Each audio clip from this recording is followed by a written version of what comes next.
Então vamos lá. Livro do profeta Oséias, agora iniciando mais uma carta, mais um livro. Essa vai ser a introdução à carta, então hoje nós não vamos ter um texto básico para a gente estudar, nós vamos somente dar uma introdução, é uma aula mais curta também. Nós vamos falar um pouquinho sobre o local, sobre o que estava acontecendo na época. O que nós temos que identificar é que essa época e a época do profeta Amós é o mesmo período, é o mesmo reino, né? Só que são dois profetas diferentes, falando de coisas semelhantes, mas de forma diferente. Então eles são mais ou menos da mesma época, né? Amós encontra-se ali em 765 até 750 e Oséias de 755 até 715. Então ele pegou um pouquinho, uma parte do outro ali, o período de profecia, o período, né, da escrita. E nós vamos ver que vai tratar basicamente do mesmo assunto que nós estávamos falando, só que de uma forma diferente. Deus falou a Amós de uma forma e de Oséias ele tratou de uma forma mais literal do que com Amós. Nós vamos ver o porquê disso, né? Quem já conhece o livro do profeta sabe muito bem o que é o foco, o que é o principal desse livro aqui, né? Sabe que é uma lição dura. Quem já ouviu pregações sobre Oséias sabe que é um conteúdo pesado de se ouvir, não é uma coisa fácil de digerir, né? Mas é uma realidade e nós temos que entender o que? Esse assunto aqui que ele trata em Oséias é uma coisa que Deus realmente estava sentindo a ponto dele ter que transmitir literalmente para o povo aquilo que o povo precisava entender que estava acontecendo. Porque quando a gente fala do que acontece, o que acontece que o foco aqui, para quem não sabe, é o adultério, né? Quando a gente fala de adultério, né, para Deus, o adultério de uma pessoa se prostitui com outro ídolo, né, com um ídolo, com uma idolatria, esse adultério para Deus, você tem que entender que para Deus é como se uma pessoa estivesse tomando a sua mulher ou o seu marido. É da mesma forma que ele sente, né, que você sente, como se uma pessoa estivesse possuindo um ente seu, né, uma mulher ou um cônjuge seu. É como se Deus sentisse isso quando a igreja se prostitui em idolatria contra Ele, né? Nós temos que entender também que idolatria, naquela época eles estavam se prostituindo com ídolos, né? Como nós vimos em Amós, e em vários outros livros também. E hoje as pessoas se prostituem de forma diferente contra Deus, mas continuam no mesmo adultério. Então é um livro importante para a nossa época também, não só para aquela época, né? Que Deus foi mais rígido do que é hoje, porque o que nós vamos aguardar no final também não pode nem ser comparado ao que aconteceu naquela época. Vai ser muito mais terrível o julgamento de Deus no futuro. Então está tudo sendo reservado para uma época posterior. Vamos lá. Se vocês quiserem, vocês já podem deixar aberto no livro de Oséias. Nós vamos sim ver alguns textos aí para a gente dar uma introdução na carta. Nós também vamos ver de outros livros, mas hoje é menos parte de leitura e mais parte teórica. Vamos lá, introdução de Oséias, lição 21, pode passar. Bom, o profeta e a sua época, esse livro aqui foi escrito em 710 a.C. Tudo o que sabemos do profeta provém dos trechos autobiográficos do próprio livro, ou seja, o que nós sabemos do profeta, aquilo que nós sabemos dele, é o que contém nesse livro. O que quer dizer isso? Que você não vai ouvir falar de Oséias em outro livro. Tudo que você vai aprender de Oséias é nesse livro que ele mesmo escreveu de si próprio. Então ele não fica sendo citado em outros livros também, né? Você pode pegar Isaías, Abraão, outros profetas assim, e eles são falados em outros livros também, não só em um livro, né? Uma pessoa cita ele, fala uma coisa que não está no próprio livro que ele escreveu e tal. Então Oséias não, Oséias você vai encontrar somente aqui. Isso é uma coisa que dificulta um pouco, é que nem Jonas.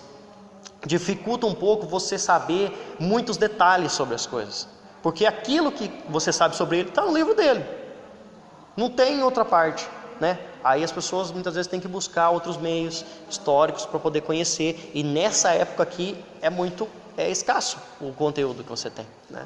Não é uma coisa muito fácil de encontrar sobre a vida dessas pessoas. Então o que nós sabemos está no próprio livro. Assim como o seu contemporâneo Amós, ele estava na mesma época de Amós, ele profetizou contra o reino do norte, Israel, às vezes chamado de Efraim, por ser sua maior tribo. Então, se nós encontrarmos aqui no livro de Oséias falando a respeito de Efraim, na verdade ele está se dirigindo a Israel, porque é a maior tribo, né, a maior propriedade de terra na parte de Israel, no reino do norte.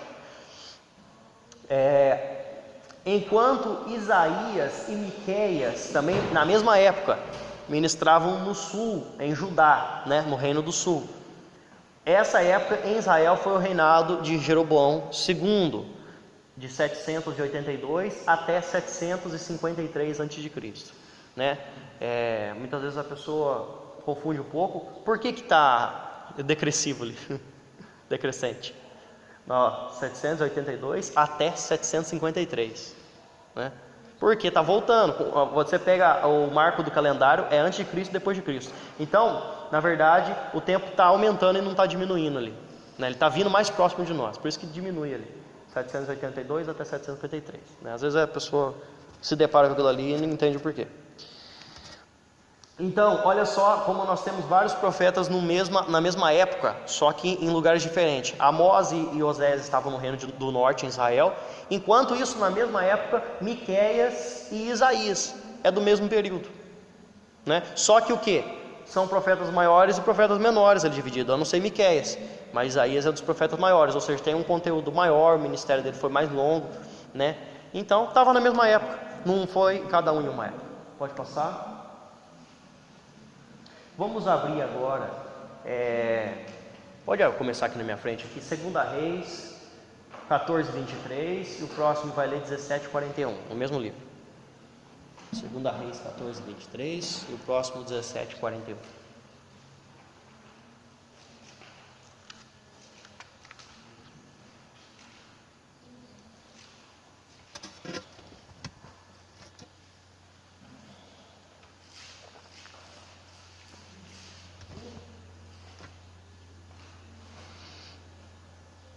Achou?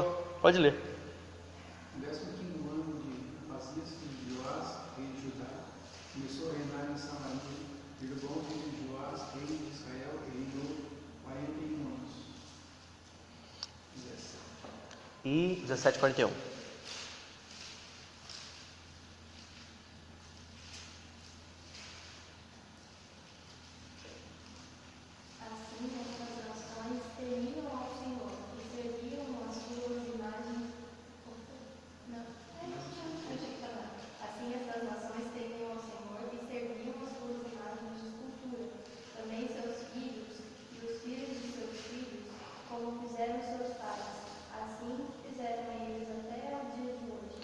Então, olha só, essa aqui é a referência do período do ministério de Oséias. Então nós vemos ali quem era o rei dessa época. Qual que é o nome do rei aí? Qual que é o nome do rei que está aí? 14:23.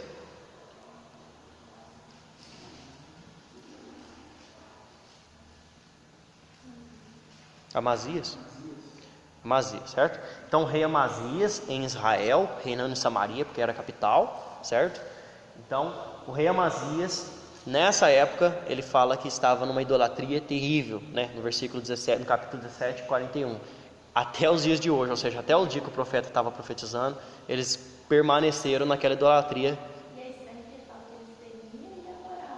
Não, mas lê de novo aí para você ver, para você entender. Ó, lê de novo aí. Ó, 2 Reis, deixa eu abrir junto aqui. 2 Reis 41.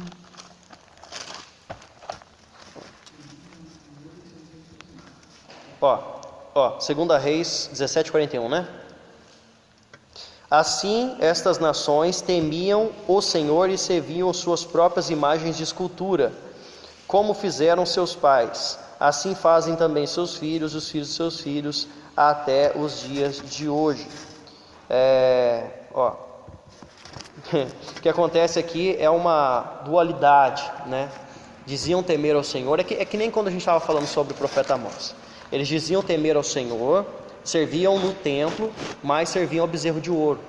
Por quê? Porque eles acreditavam que o bezerro de ouro tinha tirado eles da terra do Egito, né? Eles falam que estão servindo a Deus, mas na verdade eles estão servindo a uma idolatria, né? Eles fazem tudo. Eles faziam o culto da Páscoa, eles faziam o culto dos tabernáculos, eles faziam todas as festas anuais, né, o Pentecoste e tudo mais. E eles serviam no templo do jeitinho que estava teoricamente falado, né? Mas servia a idolatria. Eles falam que estão servindo a Deus, eles servem os dois ao mesmo tempo.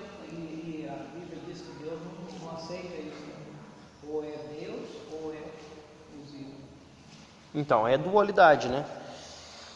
Então, aqui nós vemos um período de idolatria. Não foi só tratado por Amós, Oséias também estava lá, né? E estava tratando desse assunto, que é um assunto muito grave.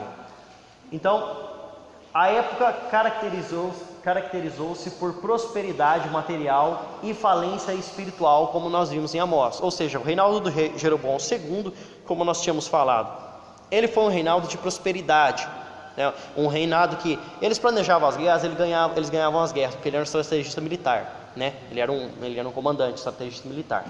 E era um período que eles estavam em prosperidade financeira, né? Ele estava indo bem a colheita, né? Eles tudo colhia, plantava, colhia novamente, eles estavam economicamente bem. Então o povo achava que estava tudo bem diante de Deus, que por causa da prosperidade financeira e nas guerras, né, poderio militar, então eles estavam muito bem, mas na verdade eles estavam muito mal, porque eles estavam em falência espiritual e em prosperidade financeira. É onde que eu costumo falar que o crente muitas vezes peca. Quando ele vai muito bem financeiramente, ele esquece de Deus. Ele acha que Deus está de bem com ele, mas na verdade está só dando aquele período ali para a pessoa fazer tudo que ela tiver que fazer de errado e ela tentar se converter, porque se ela não mudar, logo vem o castigo, né, sobre a vida do crente. E você acha que não? Às vezes a pessoa fala, né, mas Deus vai julgar só no final, tal. Não, nessa terra aqui as coisas que você planta você colhe. Se você está plantando discórdia contra Deus, você vai colher discórdia, né? Isso aí é um exemplo. Salomão estava tão bem que era considerado o rei mais próspero do mundo na época da terra, né? E aí Deus falou, né? Não toma filha de outros países, outras nações. E ele foi e tomou. Sim. Então, quando a pessoa está muito bem, ele acha que Deus está com ele e que não vai acontecer nada de mal. E que aquilo que ele está tendo, tudo vem de Deus. Acontece que o ímpio prospera também. Só que o ímpio prospera financeiramente só. E o cristão tem que prosperar espiritualmente para depois prosperar financeiramente. Se a vida dele for boa com Deus, a parte financeira também, material, também vai ser. Porque Deus recompensa ele de outra forma também. Mas acontece que quando a pessoa cai só naquela, só de ganância, de dinheiro, aí a parte espiritual vai embora. Então, pode passar? O que aconteceu?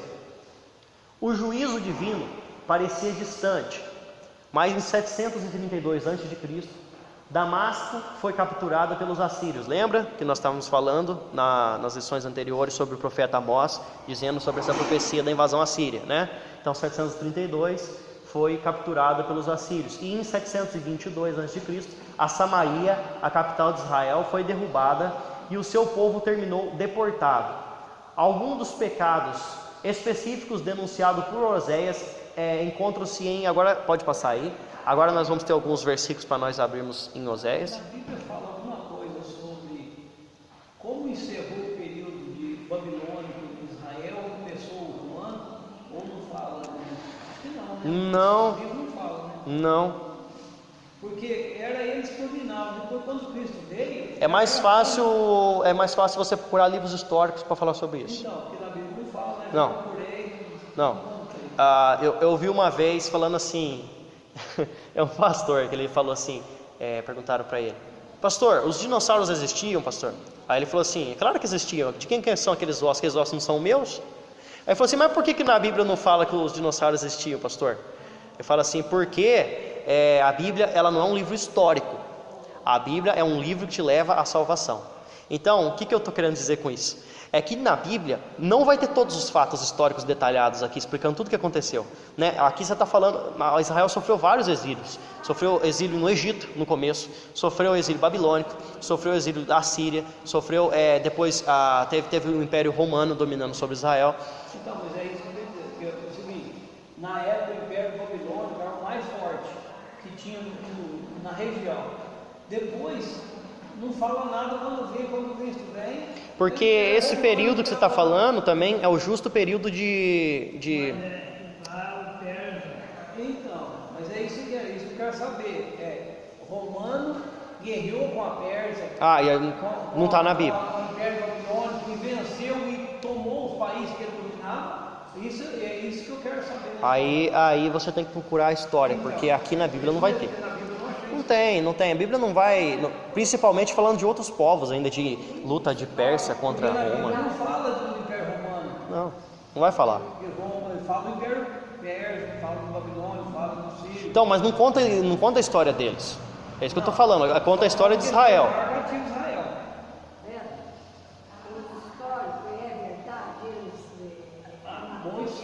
Sim, né? Principalmente em nações importantes, como na época a Roma, né? Que o Império Romano tem muita história, só que não está na Bíblia isso aí. Não fala dos apóstolos, a maior parte dos apóstolos não fala nem como eles morreram nas histórias, porque a realidade que eu acho mas tem muito que não está escrito. Então assim, principalmente esse período que você está falando aí, foi o período que Deus ficou em silêncio com Israel, que é esse período de 400 anos de silêncio. Aí já muda para o Império Romano, né? Encerrou aquele domínio cativeiro babilônico, assírio e Pérsia, e depois você já vê entrando... 722 antes de Cristo, 722 antes de Cristo. Aí teve mais uns 200, pouco 300 anos de profeta, depois parou tudo, até chegar a Cristo. Entrou um período de silêncio, 400 anos de silêncio, até chegar, o primeiro profeta foi João Batista, né? Primeiro profeta do Novo Testamento. Vamos abrir lá? Na época de Cristo, na época de Cristo, Israel era um babilônio. Era romano. Vamos lá. Então aqui, nesses versículos que nós vamos ler, nós vamos ver alguns pecados específicos denunciados por Oséias, que vão encontrar primeiro o capítulo 4. Aí vamos fazer assim, cada um vai ler um versículo, né? Vamos separar, cada um vai ler um versículo.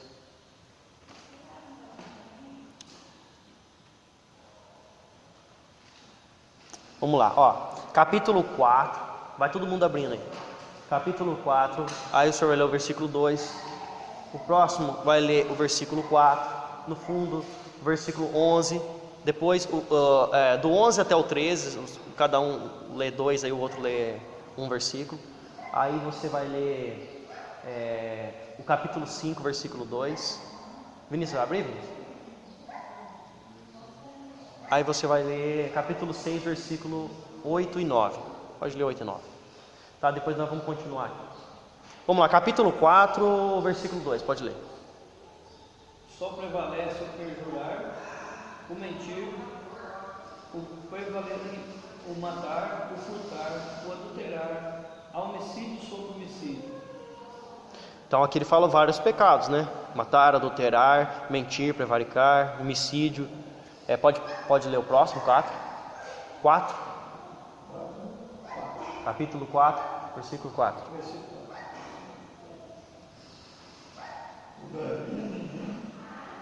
Ninguém contenda, nem que qualquer repreenda, nem qualquer.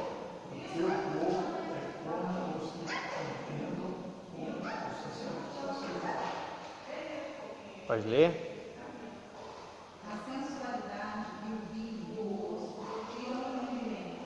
O meu povo é como sua madeira, e a sua vara me responde, de teu espírito de luxúria os engana, e eles, prostituindo-se, apartados do seu Deus. Ficam sobre os cumes dos montes, e queimam incenso sobre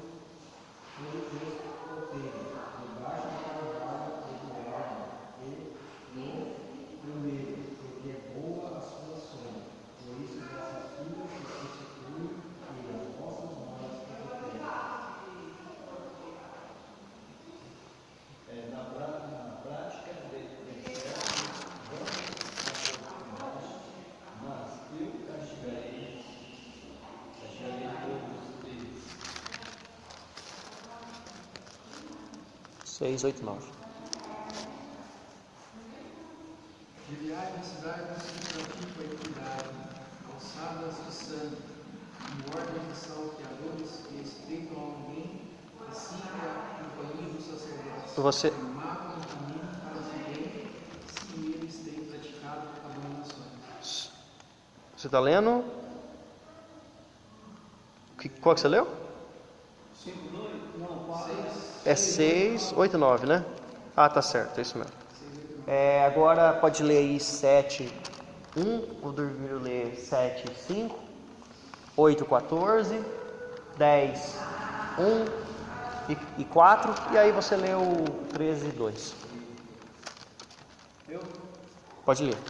falando eu a Israel, se descobriu a iniquidade de Efraim, como também a maldade de Samaria, porque abriram a felicidade e o ladrão entra, e a horda dos salteadores roubam cá fora. Você viu aqui que tratou, ó, Israel, Efraim e Samaria. Está falando de uma coisa só. Tá? Tá falando de uma coisa só, porque Samaria é a capital de Efraim, e Efraim é a maior tribo de Israel, considerado como Israel, como seu povo. Tá? Então está tratando de um povo só, na verdade. Continuando aí, versículo 5.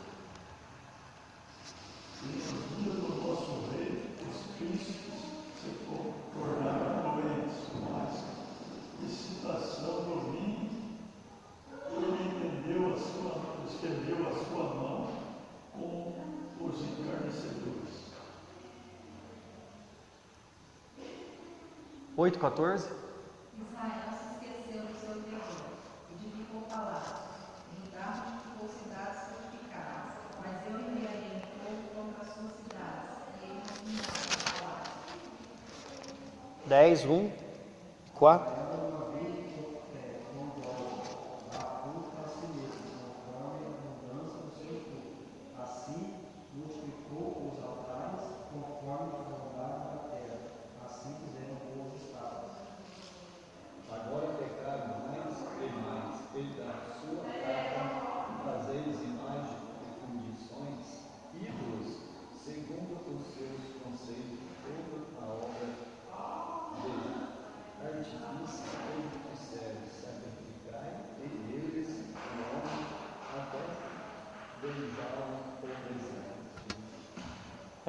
Faltou 10, 4, né? Lê aí, pode ler. Multiplicaram palavras, juraram falsamente, fazendo um concerto, por isso florescerá o juízo, como erva, o sonhento no reino dos campos. Então aqui nós vimos uma série de versículos que falam dos pecados que eles estavam cometendo, né, que nós vamos ver durante os nossos estudos. Então você vê que sempre trata o quê? Com idolatria, né, com problema de prostituição contra Deus, com mentiras, enganações e tudo mais, que nós vimos em Amós também, nós vamos ver aqui. Pode passar. Agora, o tema principal do livro é o quê? O casamento de Oséias. Isso aqui, meu irmão, é uma coisa que gera uma polêmica gigantesca quando nós falamos do casamento de Oséias. Vamos lembrar outra história aqui. A mulher do livro de Salomão. Lembra? Da Sulamita, da mulher que ele enfeita tudo lá e ele fala um monte de coisa. Ele estava namorando, né? Estava cortejando ela. Fala do corpo e fala que ele deseja, e fala isso, fala aquilo. Aquilo ali gera uma briga dentro da igreja que você não tem noção. É a mesma coisa que acontece aqui. Porque uns falam assim, realmente Salomão tinha aquela mulher e ele queria aquela mulher para ele, estava cortejando ela, estava namorando ela. Aí outros falam, não, aquela lá é a figura de Cristo da igreja, de forma alguma aconteceu, porque na Bíblia não trata de romantismo. A Bíblia é um livro santo que não trata de assuntos sexuais. Aí o outro vem e fala isso aqui também. Aqui nós vamos ver agora. Bom, o tema do livro de Oséias é o amor leal a Deus por Israel, certo? A despeito de sua contínua infidelidade. uma situação vividamente retratada pela experiência conjugal de Oséias. Então o que ele está falando aqui? Que Oséias estava representando o que estava acontecendo entre Deus e o povo dele. Após casar com Gomer, que é o nome da mulher de Oséias, Gomer, descobriu que sua esposa era infiel. O que veio a seguir foi a separação, mas o amor de Oséias, como o amor de Deus por seu povo, persistiu e por fim houve a reconciliação, certo?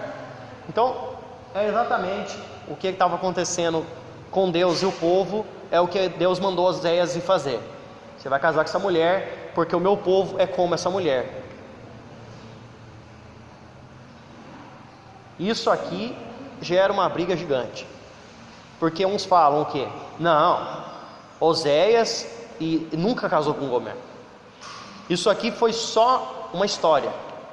Outros falam, não, aquilo ali nunca aconteceu. Foi tudo escrito para poder o povo entender o que estava acontecendo. A fala de dia era a armeia dele, de noite era a armeia do outro. E no ar para ele medir. Pode passar? Pode passar? Então, as teorias sobre o seu casamento. A primeira teoria sobre o seu casamento é o quê? É apenas uma alegoria. Então o livro, na verdade, Oséias nunca existiu, é um fato, não é um fato histórico, né? É só um pontinho para ensinar as pessoas. É a mesma coisa do filho pródigo, entende? Que Jesus falou sobre o filho pródigo. O filho pródigo existiu? Não, o filho pródigo nunca existiu. Aquilo ali é uma história que Jesus contou para representar o povo de Israel e o povo de gentil, certo? Existem casos iguaizinhos ao filho pródigo, existem iguaizinhos, né, que aconteceu, né, falando a respeito de Jesus, falando do seu povo e do povo de fora, como acontece também, né, como já aconteceu com várias pessoas, mas é uma alegoria. O rico e sensato. Isso, o rico e sensato, do Lázaro e tal, é tudo uma alegoria, tudo uma parábola, tudo uma história para o povo entender aquilo que ele queria explicar de uma forma mais física, né, para você materializar uma pessoa. De qualquer jeito que você entender, de qualquer jeito é lição para nós. Sim, você entender lição. uma alegoria, Jesus estava ensinando sobre o rico ali, e fazendo ele sensato, é que você não deve confiar no dinheiro, de entregar sua vida nos valores naturais, mas sim no espiritual. E a mesma coisa a história de Oséias. Se você acha que, se um entende que Oséias fez aquilo ali só uma comparação, uma parábola, para que o povo entendesse, para nós é lição. Se ele acha que aconteceu realmente, para nós é lição também. Então, ó, Interessante que Deus ensina do jeito que Ele quer, o jeito mais fácil do homem entender. Então, vamos lá. A primeira teoria é apenas uma alegoria, pois o livro não contém nenhum registro de um casamento real, certo? Então é o que eu falo, não é um livro histórico a Bíblia. Ela não tem muitas vezes detalhes que as pessoas estão procurando para poder provar a veracidade daquilo que aconteceu. Aí o que acontece é isso, entendeu? Aí fica escasso, as pessoas começam a criar teorias. Então, a primeira teoria é que não aconteceu, é só uma alegoria. A segunda teoria, casou-se com uma prostituta, talvez uma prostituta cultual. O que é prostituta cultual? Prostituir não com pessoas, com idolatria, entende? É uma prostituta profissional, é de outra, ela cultua a ídolos. Ela é uma sacerdotisa, agora achei a palavra certa, uma sacerdotisa de um ídolo que não fosse Deus, entendeu? Isso aí é uma prostituta cultual para Deus. É uma pessoa que é uma sacerdotisa de outro Deus. Então, essa é a segunda teoria, de que na verdade ele casou-se com uma sacerdotisa de outro reino, que servia a outro Deus, certo? Isso aí é porque as pessoas têm medo muitas vezes de falar o que aconteceu de fato, na verdade.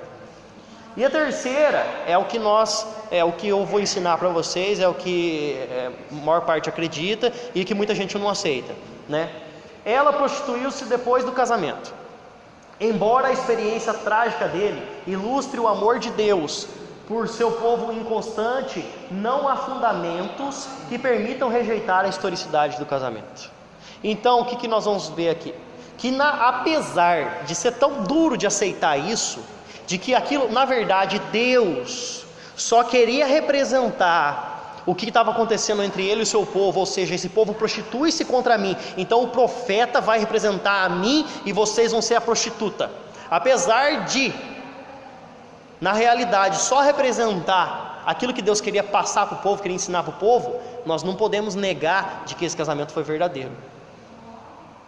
Não tem fatos também que vão contra. Não tem fatos que falam assim, não, isso aí é só uma alegoria, ou ele só falou sobre isso, ou ele só profetizou sobre isso, ou na verdade ela não era uma prostituta de fato, ela era uma sacerdotisa. Não tem fato nenhum que prove o contrário. Realmente, segundo o que nós estudamos, ele casou-se com uma mulher prostituta, prostitui com homens, né, que vendia o seu corpo. Isso para representar a vergonha que Deus sentia do seu povo. De um cara ser casado com uma mulher, casada com ele durante o dia, e à noite saía para prostituir, para vender o corpo. Muitas vezes, sei lá, às vezes nem ganhava dinheiro com isso, mas era só para representar aquilo que Deus queria. Olha como que foi literal aquilo que Deus queria falar para o seu povo. É o que eu falo, gente. Uma vez eu vi uma pessoa falando assim: imagina você na sua vida começar a reclamar das coisas. Aí você reclama: ah, meu carro está ruim. Pronto, seu carro some. Vem um ladrão e rouba o seu carro. Ah, o tempo está ruim, só chove. Sol para sempre, nunca mais vai chover. Ah, eu não sei o que está acontecendo. Gente, se as coisas fossem tão literais quanto a gente reclama, quanto a gente peca, quanto a gente erra com Deus, se acontecesse de fato aquilo que a gente plantasse, a gente colhesse na mesma severidade que é o pecado para Deus, né? Se não houvesse misericórdia, É isso, se não houvesse a misericórdia de Deus, a gente estava bem frito. o povo de Israel começou a reclamar por causa do maná. Queria carne, Deus mandou. Só que ficou tão irado com eles por causa da reclamação deles lá. Já veio a carne, já veio a morte junto. A Já. morte junto fez entender que o que Deus estava dando era o suficiente para eles. O povo tem costume de reclamar muito. É que você e eu ouvimos uma voz de reclamação. Um reclama aqui, outro reclama ali. Agora você imagina Deus que está ouvindo todo mundo falar ao mesmo tempo. Reclamando. O povo no deserto e o povo reclamando. E Deus dando maná, dando água, levando eles. E o povo só falando. Eu acho que Deus está com raiva de mim. Aí o outro falou assim: ignora ele, comigo tem funcionado. Então, é que você vê. E Deus está ouvindo tudo isso, né? Pode passar? Não, mas você está assistindo filme, você quando veio isso mesmo. Então, ignora ele, comigo funciona. O conteúdo da carta, do capítulo 1 até o capítulo 3, retratam a vida doméstica do profeta, enquanto os demais registram trechos de mensagens apresentadas ao longo de quase 50 anos de sua carreira profética. Nessa última divisão do livro, 3 temas se mostram predominantes. Então, do capítulo 1 até o capítulo 3, nós vamos ver falando sobre a vida doméstica dele, sobre os filhos que ele teve, sobre a mulher dele que cometeu os pecados e tal. E dos capítulos 4 até o capítulo 14, né, até o final do livro, nós temos 3 divisões que retratam sobre os seus 50 anos de profecia, né? Ele fala que ao longo dos quase 50 anos de profecia, do seu período de trabalho. Então, profeta menor, porque tem pouco conteúdo do seu trabalho, mas você vê que o trabalho dele foi bem longo. Ele teve quase 50 anos de ministério, né, Oséias. Então falou muito tempo, né? Profetizou muito tempo. Os pecados do povo é o primeiro tema que nós vamos ver. O segundo, a certeza do juízo. E o terceiro, a confirmação do amor de Deus oferecida ao povo pródigo, né? Um povo que volta do pecado para Deus.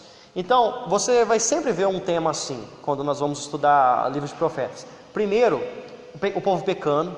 Segundo, Deus anunciando o juízo, a profecia. E o terceiro, Deus também falando para o povo que se eles se arrepender, se eles voltar, eles têm de volta aquilo que Deus tinha dado a eles, porque Deus é muito misericordioso, né? Primeiro ele avisa as pessoas, ele exerce o juízo, mas aqueles que se arrependem, aqueles que voltam para Deus e deixam o pecado de lado, porque nesse período de profecia não é um período curto, Deus vai falando, Ele vai dando anúncios, Ele vai explicando, Ele vai falando através dos pastores, através dos profetas, através dos irmãos, através das coisas que você vê no seu dia a dia, para você acordar e lembrar de que você tem que voltar para Deus, enquanto há tempo. É um período longo, não é um período curto. Deus dá tempo para a gente se arrepender, igual Ele deu para o povo. E depois Ele fala, olha, se você se arrepender, é isso que você tem para você, o contrário daquilo que eu estou profetizando contra a vida sua. Então não é assim, você está pecando, eu vou destruir a sua vida, pronto, acabou. Não, Ele fala, se ele se arrepender, acontece igual nós vimos em Jonas, não foi assim? Ele falou, ia descer fogo, ia consumir aquele povo ia acabar, porque aquele povo era ruim. O povo arrependeu, todo mundo arrependeu, foi a cidade inteira que arrependeu, cidade inteirinha de Nínive. Deus não exerceu juízo para ninguém, porque todo mundo arrependeu, entendeu? É o que Deus quer para a vida do ser humano. Nós não falamos sempre de que se você não se arrepender, você vai para o inferno, que o inferno é assim, o inferno é aquilo, você vai permanecer com o diabo, os seus anjos no lago de fogo. Nós não falamos sempre isso, mas o que nós falamos também, de que Jesus veio salvar a sua vida. Então o que Deus quer para o homem, Ele não quer jogar o homem no lago de fogo, Ele quer que o homem seja salvo. Então Ele fala como que é lá, para você não querer ir para lá. Aí Ele te mostra aquilo que você vai ter se você não for para lá, porque só tem 2 caminhos, não tem 3.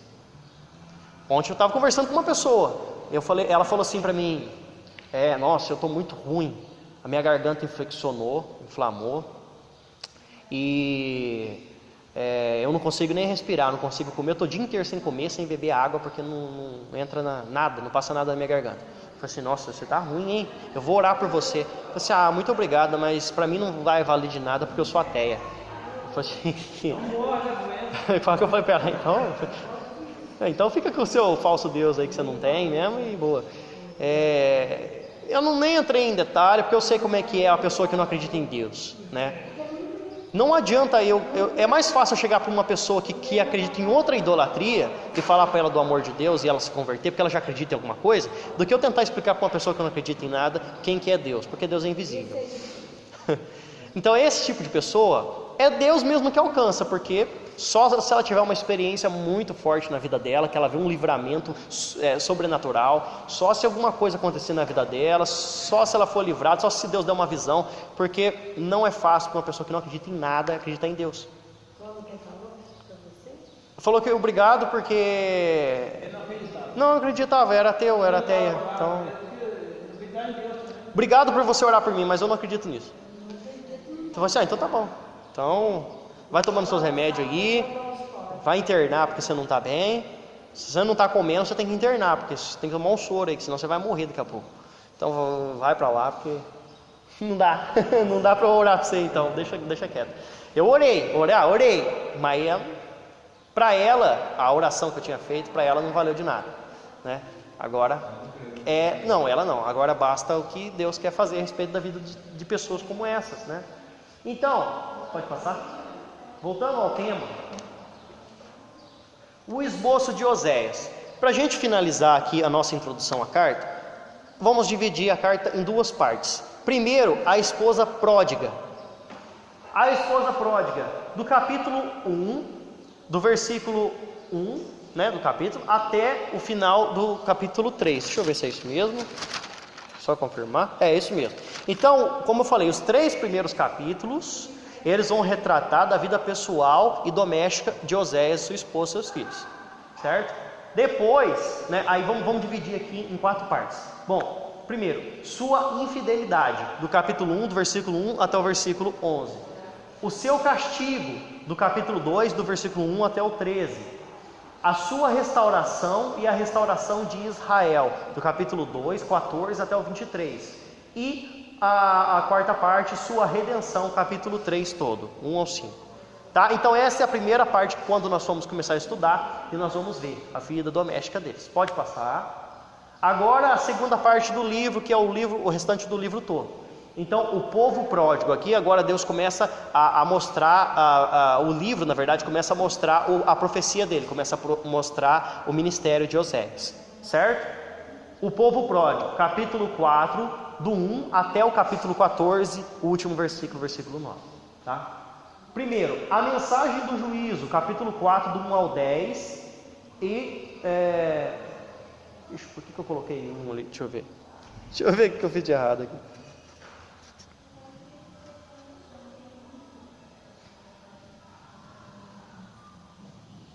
Não é 1, não. É a mensagem do juízo, do capítulo 4, do 1 até o 10, e depois até o versículo 15. Do 10 ao 15. A acusação, 4, do 1 ao 19. O veredicto, do 5, do 1 ao 15. O apelo de Israel, 6, do 1 ao 3.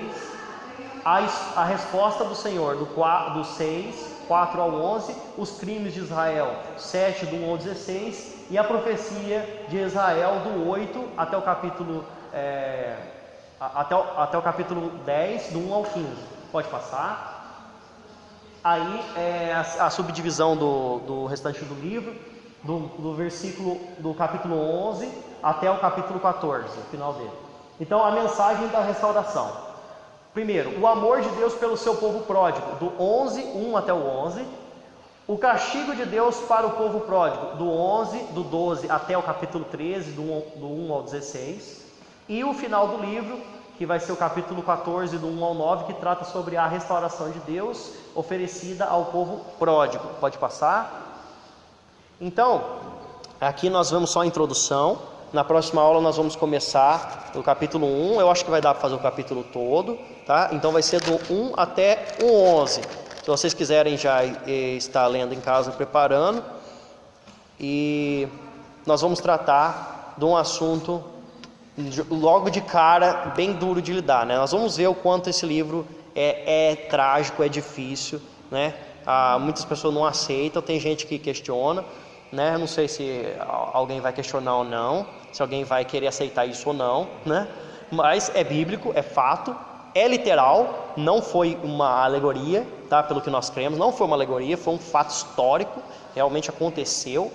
É difícil de aguentar uma situação dessa? É a mesma coisa da história de Jó. É difícil aceitar o que aconteceu com Jó, é difícil aceitar o que aconteceu com Oséias, mas foi fato, né? Então, fica aí para a próxima lição, o capítulo 1. Deus abençoe a todos, um bom domingo.